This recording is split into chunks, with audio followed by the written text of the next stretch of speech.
কুরবানির গোশত হিন্দুদেরকে দেওয়া যাবে কিনা।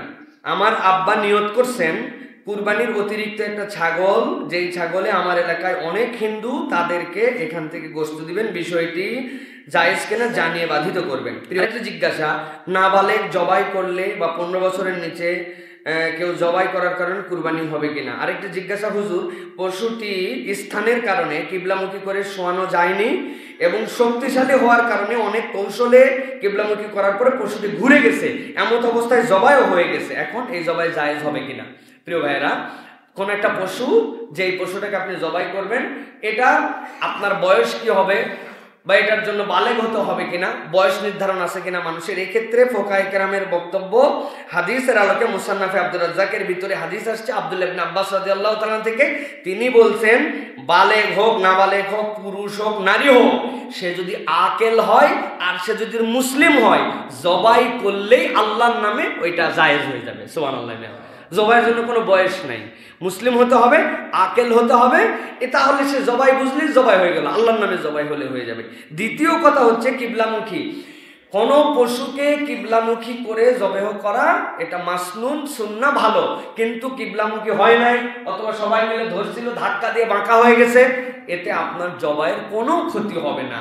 আপনার পরিবেশ নাই, যে কোনো দিকে ফেলে জবাই করে দিলেও আপনার জবাই হয়ে যাবে। মনে রাখবেন, জবেহের জন্য আল্লাহর নামে জবেহ করা শর্ত, কিবলামুখী করা শর্ত নয়।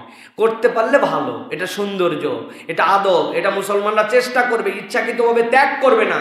কিন্তু পারে নাই অথবা নড়ে গেছে, বেশিরভাগ প্রাণী তো নড়ে যায় ভাই, আপনি যেভাবেই ধরেন কঠিন হয়ে যায়। ব্যক্তিগত পর্যায়ে যারা কসাইরা থাকেন আমাদের ভাইয়েরা এই সেক্টরে, তারা জিনিসটা বোঝেন, কিন্তু আমরা তো সবসময় বুঝি না। যেমন আপনারা হয়তো শিখে ফেলছেন অলরেডি কোন জায়গায় জবেহ করলে সবচেয়ে সুন্দর হয়।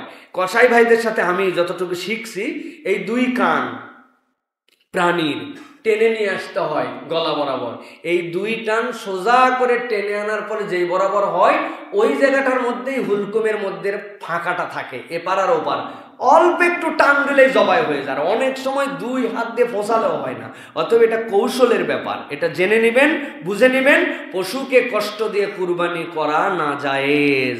নবী করিম সাল্লাল্লাহু আলাইহি ওয়াসাল্লাম বলছেন, এই পশুকে তুমি মারার আগে আরো কয়েকবার মেরো না, আল্লাহ রাব্বুল আলামিন তোমাকে এই বৈধতা দেন নাই। অতএব জেনে বুঝে সুন্দর করে জবাই করতে হবে। নাবালেগ জবাই করলে জবাই হয়ে যাবে, এদিক ওদিক কিবলামুখ থেকে সরে গেলেও জবাই আদায় হয়ে যাবে ইনশাআল্লাহ। কুরবানির গোশত হিন্দুদেরকে দেওয়া যাবে কিনা।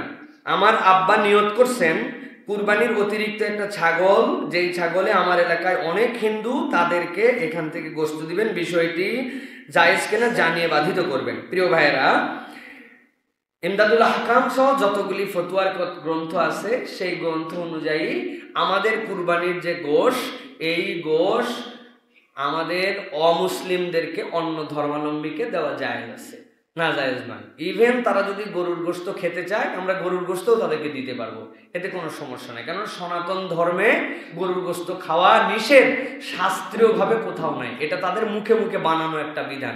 সুতরাং যেই হিন্দুরা গরুর গোশত খেতে চায়, অথবা তাদেরকে বলতে হবে এই গোশত অনেক টেস্ট, জীবনে একবার অন্তত খাইয়ে দেখ, তো ধর্মে যেটা নাই, যদি তারা রাজি হন তাহলে আপনি দিতে পারবেন। কিন্তু এখানে একটা কথা, আপনার আব্বা যদি কোনো প্রাণীকে আবার কুরবানি করতেছেন হিন্দুদেরকে খাওয়ানোর জন্য, এটা আপনার জন্য সমীচীন হবে না। হ্যাঁ, আপনার পশু জবে করা হয়েছে, কোনো হিন্দু যদি নিতে চায়, অথবা তিনি গরিব দুস্থ অনেক আছে ভাই, পুরা বছরে 1 কেজি ছাগলের গোশত কিনে খেতে পারে নাই, তারা মুসলমানদের আমাদের কাছেই বলে রাখে। আমার অনেকগুলো রিক্সাওয়ালা আছে যে হুজুর খেয়াল রাখেন, কিন্তু গত বছর দিছিলেন ওইটাই একটু পরিমাণ নিয়ে খাইছিলাম ছাগলের গোশত, একটু দিয়েন, এরকম অনেক লোক আছে। সুতরাং এটা আপনি দিতে পারবেন, কিন্তু আপনি কুরবানি করতেছেন আল্লাহর জন্য, আগেই নিয়ত করছেন হিন্দুদের খাওয়াবো, এটা হলো না তো ভাই। সুতরাং বাড়াবাড়ি করা যাবে না, ছাড়াছাড়িও করা যাবে না। আল্লাহ আমাদেরকে বোঝার তৌফিক দান করেন। প্রিয় ভাইরা, কেনার পরে গরুতে ত্রুটি দেখা দিয়েছে, দেখেছি যে গরুর চোখটি অন্ধ, এক্ষেত্রে করণীয় কি? চমৎকার। গরু যেটা কিনবেন, কেনার ক্ষেত্রে আপনাকে সিনসিয়ার হতে হবে। লেজ কাটা, কান কাটা, অন্ধ, যেটা বিকলাঙ্গ, প্রতিবন্ধী, পা ভাঙ্গা, এগুলা কুরবানি না। কুরবানির পশুটা সবচেয়ে সুন্দর হবে, অবয়বভাবে সুন্দর হবে, এটা দেখতে সুন্দর হবে, কিন্তু বুঝতে পারেন নাই, কেনার পর দেখছেন অন্ধ। মাসালা দুইটা, যেই লোকটা কেনার পরে তার নতুন করে কেনার সামর্থ্য নাই, মানে সে গরিব, তার লেভেল এই পর্যন্তই, তাহলে সেই ব্যক্তির এটা দিয়েই কুরবানি করলে কুরবানি আদায় হয়ে যাবে।